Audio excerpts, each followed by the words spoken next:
The house felt different after that phone call. Not louder, not darker, just aware.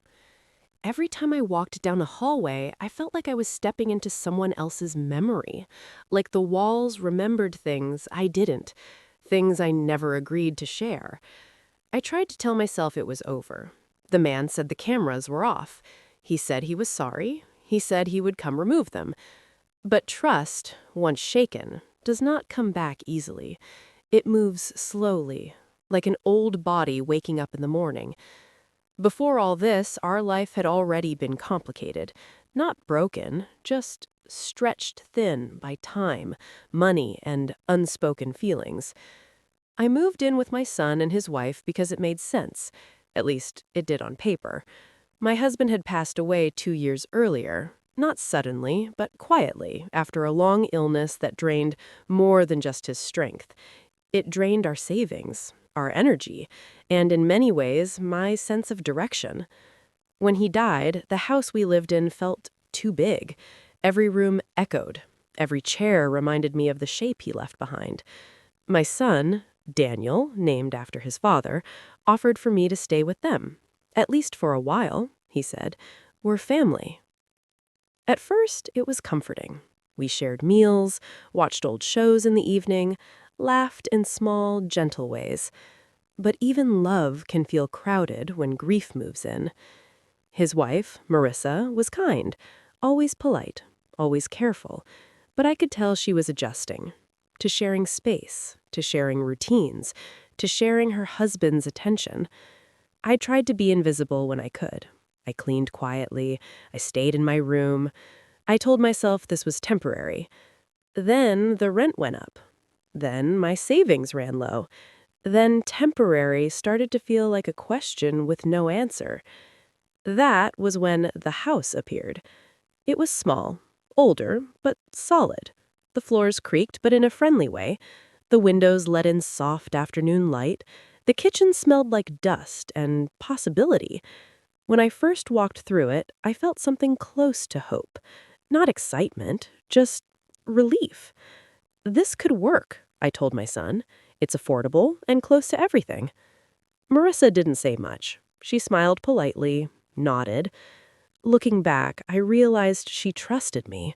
Or maybe she trusted that things would be okay if I believed they would. The move itself was quiet. No celebration, just boxes, tired backs, and shared meals on paper plates. I remember the first night clearly. We sat on the floor of the living room eating takeout. The lights were dim. The house felt empty, but not lonely. Marissa leaned against my son's shoulder. I watched them and felt something warm and heavy at the same time. Family is a strange thing. It holds you, and it weighs you down. After the camera call, that balance shifted. I started replaying every moment from the first days in the house, every laugh, every private moment. I wondered if I had exposed my family to something without knowing it, without meaning to. Marissa became quieter. She still spoke kindly, but her voice stayed guarded, like she was choosing her words carefully, even when speaking to me. One afternoon, I overheard her on the phone. "I just don't feel comfortable," she whispered. "It's like I don't know who's been watching." I stood still in the hallway, holding a basket of laundry. I didn't mean to listen, but the words stayed with me. That evening, my son called the former owner back. He put the call on speaker. "You need to come remove everything," my son said firmly. "All of it, today." The man apologized again. He said the cameras were old, that he had installed them years ago during a break-in scare, that he never thought to mention them because, in his mind, they were no longer active. "But you forgot," Marissa said quietly from the couch. "Yes," he replied. "I forgot." When he arrived, I stayed in my room. I didn't want to see his face, didn't want to imagine where his eyes had been. I listened to the sounds of tools, small clicks, metal against plastic. Each sound felt like an apology that came too late. After he left, my son showed us the small black devices, 3 of them, so small they could fit in the palm of my hand. "That's it?" Marissa said. "That's it," my son replied. She didn't look relieved. She looked tired. That night, she asked a question that changed something inside me. "Why didn't you check?" she asked me softly, "before we moved in?" I opened my mouth to answer, but the truth came out slowly. "I didn't think I needed to," I said. "I trusted the process. I trusted people." She nodded, but her eyes told me trust felt expensive now. From that day on, I started to feel like a guest in my own life, like I had brought something unwanted into their home. Even though the house was legally ours, emotionally it no longer felt that way. I began to wonder if my need for stability had cost my family their sense of safety, and whether love is enough when fear enters the room. Sometimes the hardest part isn't what someone else forgot, it's what we didn't think to ask. After the cameras were removed, everyone expected things to settle. That's what people say when they want peace to return quickly. "Now it's over," they say, as if fear has an off switch. But fear doesn't leave all at once. It lingers, like a smell that stays even after the windows are opened. Marissa tried to act normal. She went back to her routine. Work in the morning, groceries in the afternoon, dinner in the evening. But the house had changed for her. I could see it in the way she walked from room to room, always aware of corners, always checking reflections in glass and mirrors. I started to feel like I was watching her instead, not with cameras, with guilt. I told myself to give her space, to stay quiet, to not make things worse. So I did what I've always done when I feel unwanted. I made myself small. I woke up earlier than everyone else, cleaned the kitchen before sunrise, cooked meals they liked, even when I wasn't hungry. I thought kindness might heal what words couldn't. But kindness, when mixed with silence, can turn into misunderstanding. One morning, as I was wiping the table, Marissa said, "You don't have to do everything." Her tone was calm, but the words felt heavy. "I want to," I replied. "It helps me feel useful." She nodded, but didn't smile. "I just don't want to feel like I owe you," she said quietly. That sentence stayed with me all day. I never wanted her to owe me anything. I only wanted to belong. As the weeks passed, small things started to hurt more than they should. Not because they were big, but because they added up. If I sat in the living room, Marisha would take her phone and go to the bedroom. If I cooked, she would eat politely, but later order food on her own. Once, I heard her tell my son, "I just need space." Space. Such a gentle word. Such a sharp one. My son was caught in the middle. I could see it wearing him down. He tried to be patient with both of us, tried to reassure her, tried to comfort me. But love doesn't multiply when pulled in two directions. It stretches, and sometimes it tears.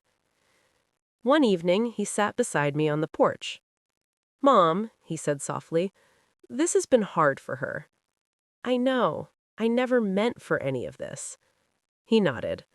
"I know you didn't, but intentions don't always fix things." I looked down at my hands. They looked older than I remembered. "I can move out," I said suddenly. He looked at me in surprise. "No," he said quickly, "that's not what I meant." But once the thought entered my mind, it didn't leave. Maybe my presence reminded her of the cameras, of the fear, of a home that didn't feel safe anymore. Maybe, without me, the house could heal.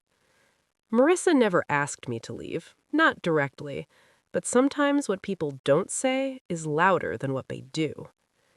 One afternoon, I found a small notebook on the kitchen counter.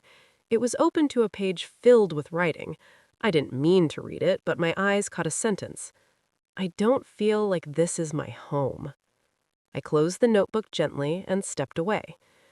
That night, I cried quietly in my room, not because of the cameras, but because I felt like an outsider in my son's life. I thought about my husband, how he always said, "Home is where you're not tolerated, but wanted." I wondered if I was only being tolerated now. The tension finally surfaced one evening during dinner.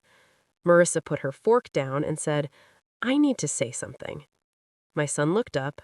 I stayed silent. "I've been trying," she continued, "but I still don't feel comfortable here." The room felt very still. I wake up anxious. I don't relax, and I don't feel like I have privacy. My son reached for her hand. "I know," he said. "We're working through it." She looked at me. "I don't mean to hurt you," she said, "but I think having too many people here makes it worse." "I understand," I said, even though my heart didn't.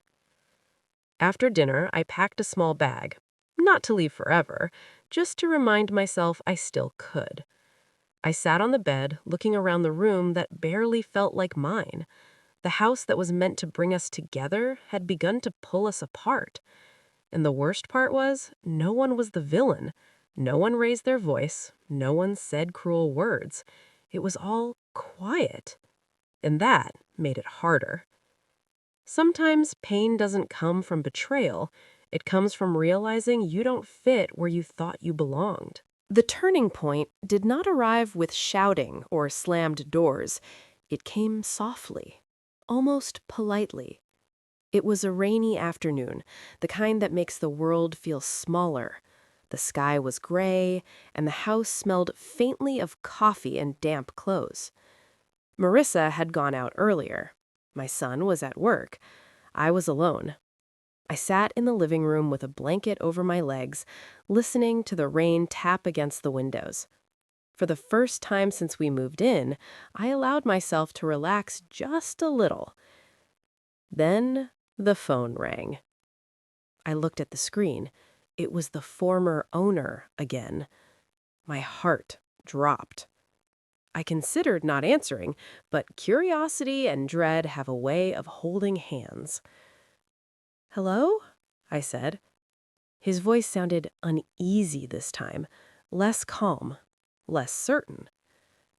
"I'm sorry to bother you," he began, "but there's something else I need to tell you." My fingers tightened around the phone. "What is it?" I asked. He hesitated. "When I said I turned the cameras off, I need to explain what that meant." The room felt suddenly cold. "Explain," I said quietly. "They were connected to an old system. Most of them stopped recording years ago, but one of them—" He stopped. "One of them what?" I asked. "One of them was still connected to cloud storage," he said. "I didn't realize it until I checked my account." I felt dizzy. "Which one?" I whispered. "The one in the hallway," he said. The hallway. The place between rooms. The place everyone passed through. "How long?" I asked. "Until the day before I called you," he said, "when I noticed activity." Activity. That word echoed in my head. I ended the call without saying goodbye. I sat there for a long time, listening to the rain. My heart felt like it was beating in my ears. This wasn't just fear anymore. This was truth. I thought about Marissa, about her anxiety, about her sense of being watched. She wasn't imagining it. When my son came home, I told him everything, every word. His face drained of color. "That's it. We're calling the police." Marissa came home shortly after. She was soaked from the rain. She saw our faces and knew immediately. "What happened?" she asked. I told her. She didn't cry. She didn't yell. She sat down slowly and covered her face with her hands. "I knew it," she said softly. "I felt it." The house fell silent again, but this time it was different. This silence was heavy with betrayal. Later that night, after calls were made and reports were filed, Marissa spoke. "I can't stay here anymore. I can't heal in this house."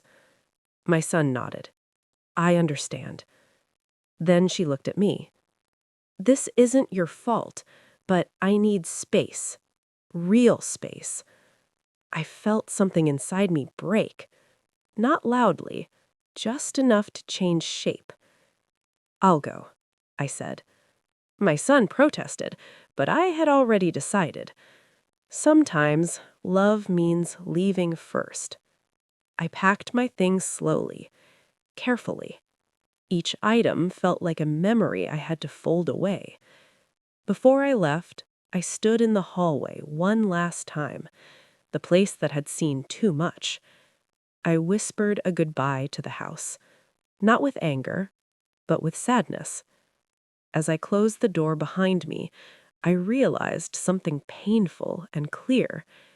The cameras didn't just watch us, they exposed us, our fears, our limits, and the quiet ways we protect ourselves. A year has passed now. When I think about that house, I no longer feel fear.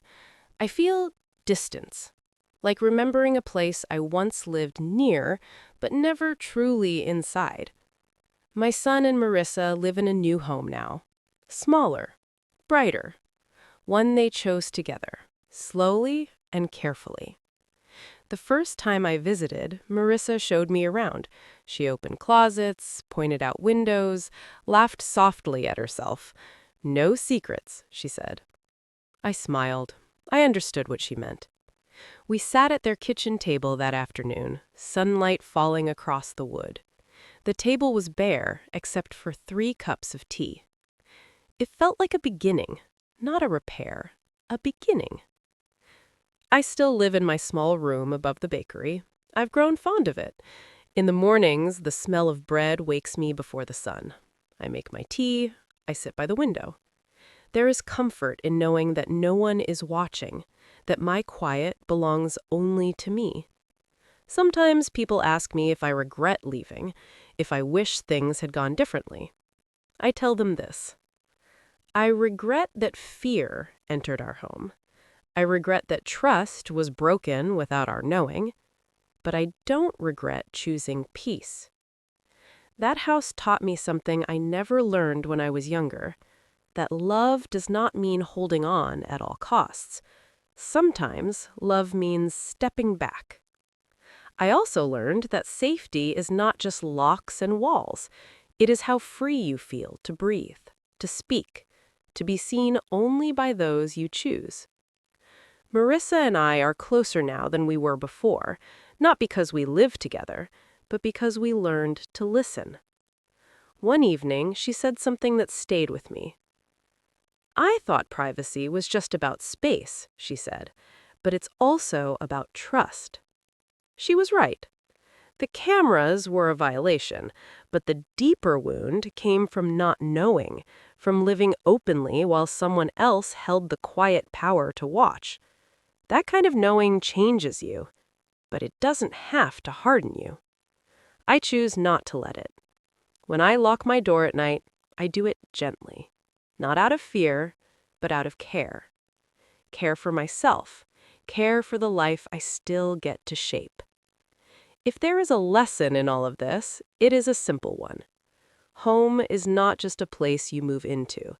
It is a feeling you build together. And when that feeling is lost, it is not a failure to leave. It is an act of honesty. Sometimes the bravest thing you can say is not, "I'll stay," but "I will take care of myself." And in doing so, you make room for others to do the same. There is one last thing I haven't shared, not because it was dramatic, but because it was quiet.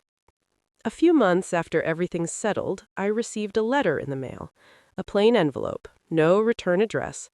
I recognized the handwriting immediately. It was from the former owner. I sat at my small table by the window and stared at it for a long time before opening it. The bakery downstairs was already awake. I could hear the soft rhythm of work beginning. The letter was short. He wrote that he was sorry, not the careful kind of sorry people say to protect themselves, but a heavy one. He said he had convinced himself the cameras were harmless because he stopped thinking about the people who lived there after him. He said forgetting had been easier than taking responsibility.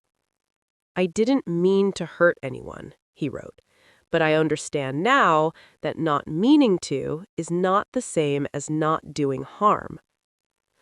I folded the letter and placed it back in the envelope. I didn't feel anger, and I didn't feel relief. I felt finished. Some apologies arrive too late to change the past, but they can still close a door. That night, I burned the letter safely in a small bowl by the sink. I watched the paper curl and turn to ash, not out of bitterness, out of release. I didn't tell my son or Marissa about it right away, not because it was a secret, but because it didn't belong to the story anymore. It belonged to me. Life continued in small, ordinary ways: birthdays, short visits, quiet phone calls that ended with, "I love you." One afternoon, Marissa surprised me. She handed me a small key. "We set up a room for you in the new house, not because you need it, but because you're always welcome." I held the key in my hand and felt my eyes fill. "Thank you," I said. I understood the difference now. Before, I stayed because I needed somewhere to go. Now, I was invited because I was wanted. That changed everything. I don't know why some stories stay with us longer than others. Maybe because they teach us something we didn't know we needed. This one taught me that safety is not something we borrow. It's something we choose, again and again. It taught me that family does not mean never hurting each other. It means learning how to stop. And it taught me that even when someone says, "I forgot something," what they really reveal is who they were when no one was supposed to be watching.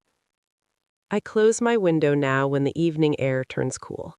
I turn off the light, I sit in my chair and rest. Nothing is hidden, nothing is watching. And that, to me, is peace. As time moves on, the story settles into my bones in a quieter way.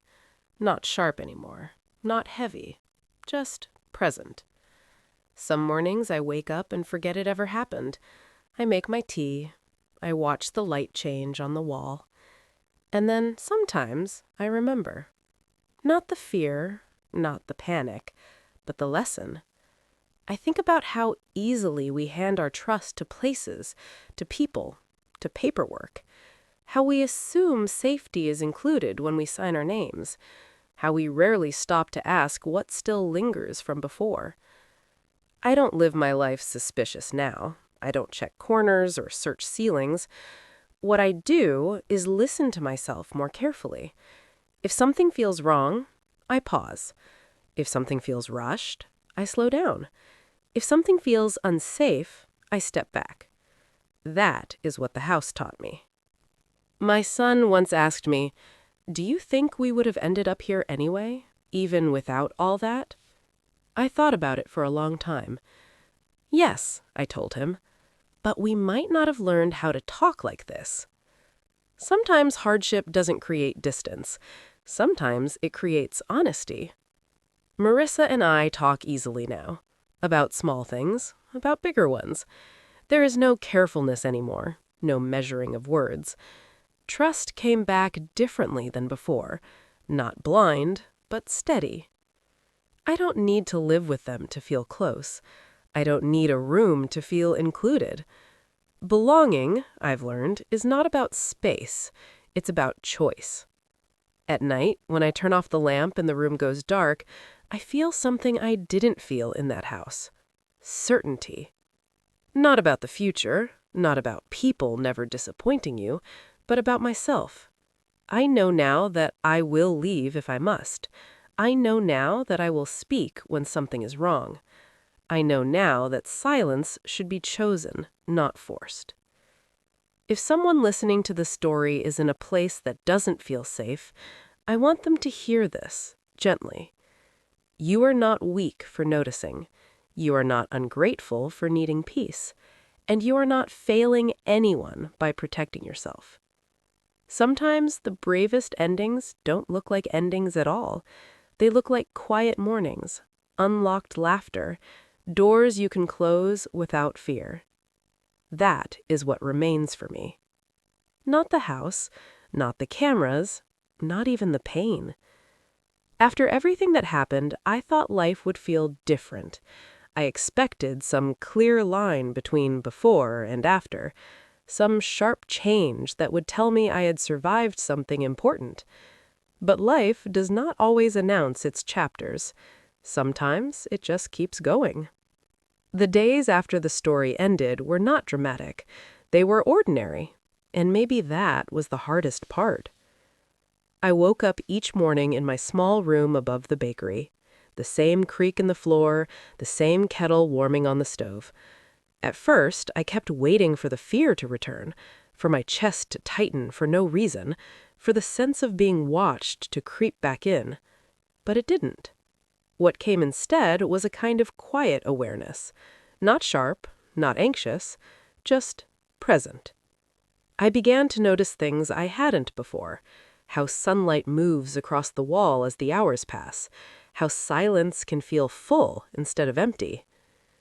For a long time in my life, I thought peace meant happiness, laughter, ease, everything fitting neatly into place. Now I understand peace differently. Peace is not excitement. It is permission. Permission to sit without performing. Permission to rest without explaining. Permission to exist without being useful to anyone else. I didn't know how much of my life I had spent proving myself, as a wife, as a mother, as someone who tried very hard not to be a burden. Even when my son invited me to live with him, I carried that fear quietly. I cooked more than needed, cleaned more than asked. I thought love had to be earned daily, repeatedly. The house with the cameras did not create that belief. It revealed it. It showed me how easily I put my own comfort second, how quickly I blamed myself for things beyond my control. It took leaving for me to see that clearly. Some afternoons, my son would stop by after work. He never stayed long, just enough for tea and conversation. We talked about small things at first: weather, work, what he fixed around the house. Then, slowly, deeper things came up. One evening, he said, "I didn't realize how much pressure you put on yourself." I smiled a little. "I didn't either," I said. He looked at me and shook his head gently. "You always tried to make everything easier for everyone else," he said. "I thought that's just who you were." "It is," I replied, "but it's not all I am." That felt important to say out loud. Marissa came with him sometimes. Not every visit, but enough. At first, there was a careful politeness between us, like two people standing near a wound that had healed, but still remembered pain. Then, one day, she surprised me. We were sitting quietly when she said, "Can I ask you something?" "Of course," I replied. "Why didn't you argue? When I said I needed space, why didn't you push back?" I thought about it for a moment. Because I recognized that feeling, needing space and not knowing how to ask it kindly. She nodded slowly. "I was afraid you hated me," she said. I shook my head. "No, I was afraid you would think I hated you." We both laughed softly at that, not because it was funny, but because it was true. From that moment on, something softened between us. We began to talk more honestly, about fear, about control, about the invisible weight women often carry in shared spaces. She told me she grew up in a house where privacy didn't exist, where doors were opened without knocking, where silence was treated like guilt. "That's why the cameras shook me so much," she said. "It felt like going back." I understood then that the house had reopened more than one wound. Healing, I learned, is rarely just about one event. It touches many layers at once. As months passed, the story became something people referenced less and less. Friends stopped asking about it. Life filled the space again. But inside me, something had changed permanently. I no longer rushed to smooth over discomfort. When something felt wrong, I let it sit. I listened. I practiced saying small truths. I'm tired today. I'd rather stay home. That doesn't work for me. At first, those words felt selfish. Then they felt honest. Eventually, they felt normal. One afternoon, I took a walk through a quiet neighborhood. Children were playing, someone was watering plants. I passed a house with its curtains wide open. Inside, a woman was standing in her kitchen, unaware of being seen. For a moment, I felt a strange ache. Not fear, recognition. How vulnerable we all are without knowing it. How much trust we place in walls and assumptions. I didn't stop walking. I didn't look back. I thought about how easily safety can be broken, and how carefully it must be rebuilt. Not with locks alone, but with respect. Respect for boundaries, respect for silence, respect for choice. The bakery owner downstairs once asked me why I always closed my window at night. Habit, I said. But that wasn't the full truth. I close it because I choose to, because I can. That difference matters. On my birthday, my son and Marissa came over with a small cake. We didn't sing loudly. We didn't make speeches. Marissa hugged me longer than usual. "I'm glad you're happy here," she said. "I am," I replied. And I meant it. Happiness, I've learned, does not have to be loud. It does not have to be shared publicly. Sometimes it is simply the absence of fear. As night fell and they left, I sat alone at my table. I blew out the candle. The room went dark, and for the first time in a long while, darkness did not mean uncertainty. It meant rest. If this story has taught me anything, it is this. Life will not always protect you. Homes will not always keep their promises. People will forget things that should never be forgotten. But you can learn to remember yourself, to notice when something feels wrong, to speak when silence costs too much, to leave when staying asks you to disappear. After everything, the quiet continues, and in that quiet, I am finally present. Not watched, not weighed down. Just here. It has been nearly 2 years since that house became more than a home. It became a lesson. When I think back now, I remember the fear first. The walls that seemed to watch, the hallway where we walked quietly, always aware, the invisible eyes that made ordinary moments feel exposed. But over time, those memories lost their sharpness. They became soft edges in the story of my life, a reminder of what can happen when trust is broken and what must be done to rebuild it. I still see the small things around me each morning. Sunlight spilling across the floor, the quiet hum of the bakery below, the way my kettle whistles when the water boils. I cherish those small rhythms because I know now that peace isn't something handed to you. It is something you create, something you choose, something you protect gently, like a fragile plant. My son and Marissa are thriving in their new home. It's a house without secrets, a house built on conversations, not walls. They've learned the lesson I learned the hard way. Safety and trust cannot be assumed. They must be nurtured. And for me, I've learned to honor my own boundaries, to listen to my intuition, to give myself space to breathe without guilt. There are days when I think of the old house, the one with the hidden cameras. I don't feel fear anymore. I feel gratitude. Gratitude for the clarity it brought, for the lessons I would never have learned otherwise. I have learned that love does not mean staying when it costs your peace. It does not mean sacrificing your sense of safety for someone else's comfort. Sometimes love is quiet. Sometimes it is stepping back. Sometimes it is letting go. I've also learned that family is resilient. It is not perfect. It stumbles, it argues, it feels uncomfortable sometimes, but it can also forgive, it can listen, it can rebuild. The most important lesson is this. You cannot control the past, you cannot erase what has been seen or forgotten, but you can control how you respond. You can choose honesty over pretense, you can choose safety over habit, you can choose yourself even when it feels difficult. I close my eyes now at night, listening to the soft hum of the city.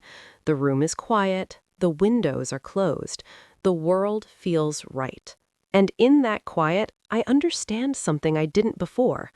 Peace isn't a place. It isn't a home or a locked door. It isn't even the absence of fear. Peace is a choice, a steady, quiet decision to live honestly, to protect your heart, and to cherish the people who respect it. That is what remains after the cameras, the fear, and the misunderstandings. That is what remains after leaving the house that could not hold our trust. That is what remains after everything. I am finally free. Not because the house is gone, not because the cameras are gone, but because I chose to be. And that freedom, quiet and steady, is more beautiful than I could have imagined. Life, as it often does, moves quietly after storms. Not loudly, not dramatically, just in small, steady steps. After all that happened, I began to notice things I had overlooked for years. The way sunlight hits the corner of a room in the morning, the way the scent of bread drifting from the bakery below can feel like comfort, the way a cup of tea can hold a warmth beyond the liquid itself. I started writing again, not for anyone else, not for a story or for documentation, just for me, to put words to feelings I hadn't spoken out loud. In these pages, I allowed myself to remember, not just the fear or betrayal, but the moments of kindness, courage, and growth. The small gestures my son made to protect both of us, the gentle efforts Marissa showed in bridging the gap between tension and understanding. Even the honesty of the former owner, however late, became part of the tapestry.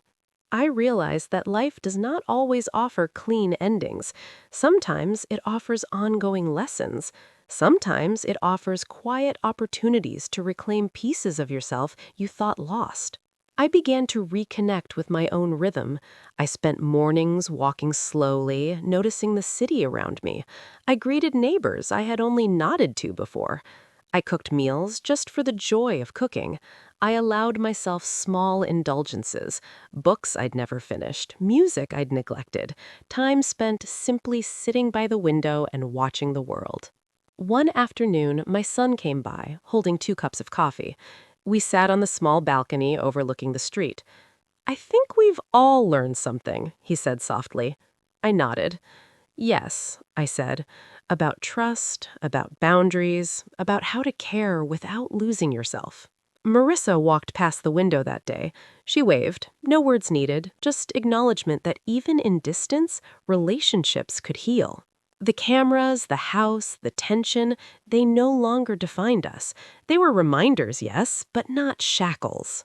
I think now of all the people who might be living with unseen eyes, with boundaries crossed, with fears unspoken, and I hope they too can find the courage to step back, to claim their peace, to rebuild trust in ways that matter.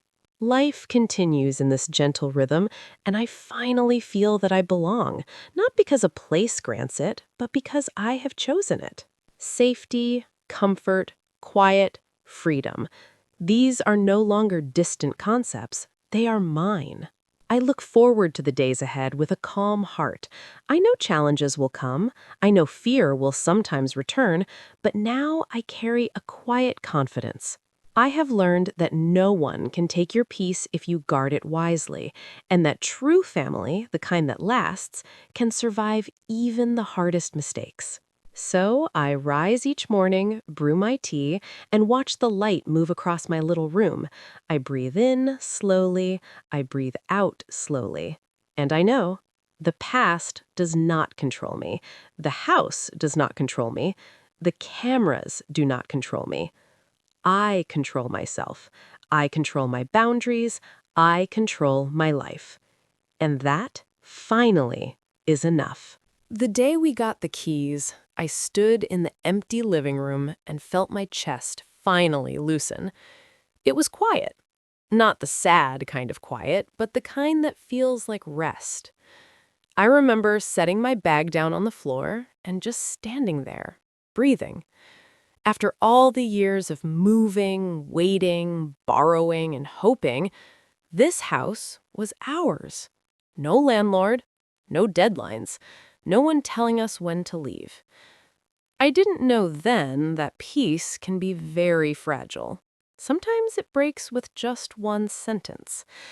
It happened 3 days later. I was in the kitchen, unpacking the last box of plates, when my phone rang. The screen showed a number I didn't recognize. For a moment, I thought about letting it go to voicemail, but something told me to answer. "Hello?" I said, balancing the phone between my shoulder and ear. There was a pause, then a man's voice, calm, polite, almost gentle. "Hi," he said. "This is Daniel. I used to own the house you just moved into." I smiled without meaning to. "Oh, yes," I said. "Hello. Everything okay?" Another pause. Longer this time. "Yes," he said slowly. "Everything's fine. I forgot something." I stopped unpacking. "You forgot something?" I asked. He cleared his throat. "I forgot to remove the cameras." I felt my hand go cold around the phone. "The cameras?" I repeated. "Yes," he said. "They're hidden. Security cameras. I meant to take them out before closing, but it slipped my mind." For a moment, I couldn't speak. The kitchen felt smaller. The walls felt closer. I'm sorry, did you say hidden cameras?" "Yes," he replied, still calm. Too calm. "They're in a few rooms, for safety. I installed them years ago." I leaned against the counter to steady myself. Are they on?" I asked. There was another pause. This one felt heavy. "They were, until yesterday." I don't remember hanging up the phone. I only remember standing there, staring at the sink, hearing my own breathing. Hidden cameras in our house, in the place where I slept, where I prayed, where I changed my clothes, where my family felt safe. I wanted to scream, but nothing came out. Instead, I whispered, "Which rooms?" He said, "The living room, the hallway, and the main bedroom." I closed my eyes. After we ended the call, I stood there for a long time. The plates were still in my hands. My arms started to ache, but I didn't move. I thought about the last 3 days, how I had walked barefoot across the living room floor, how I had sat on the bed at night, talking softly to myself in the dark, how I had stood in front of the mirror brushing my hair. Someone might have been watching. Even if he said the cameras were off now, the thought wouldn't leave me. When my son came home that evening, I didn't tell him right away.